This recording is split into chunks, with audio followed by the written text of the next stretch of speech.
Homélie 31. De la joie de l'homme et de la gloire humaine. Tous les hommes cherchent la joie ici-bas, comme tous cherchent la gloire, mais tous ne les trouvent pas. Pourquoi? C'est qu'ils ne savent pas chercher. La vraie joie est celle qui provient de la tranquillité de conscience et non point celle qu'apportent les plaisirs et les passions. Les plaisirs distraient, les passions enivrent un moment, mais ce moment passé, que reste-t-il? Le trouble. Ceux mêmes qui se disent joyeux ne le sont pas. Il n'est point de paix pour l'impie, comme il n'est point de joie. L'âme faite à l'image d'un Dieu infini aspire toujours à ressembler à son divin modèle.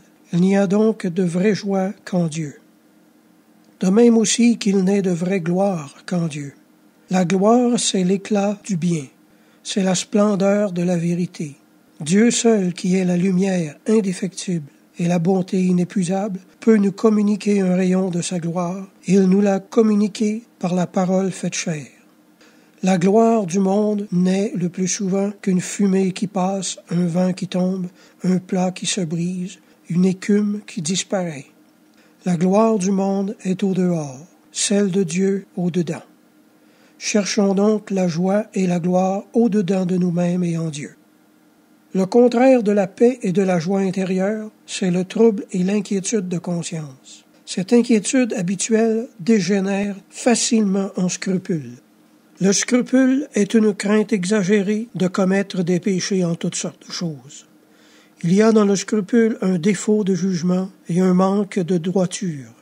Le scrupule provient en général d'une étroitesse d'esprit et d'une fausse direction imprimée au mouvement du cœur. Les scrupuleux sont bornés et trop sensibles. La volonté chez eux est inactive.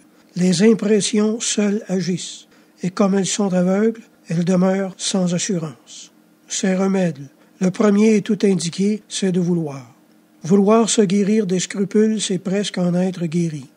Le deuxième, c'est d'agir. Le scrupule au sens grec est une pierre qui arrête en chemin. Pour l'éviter, il faut passer outre et agir.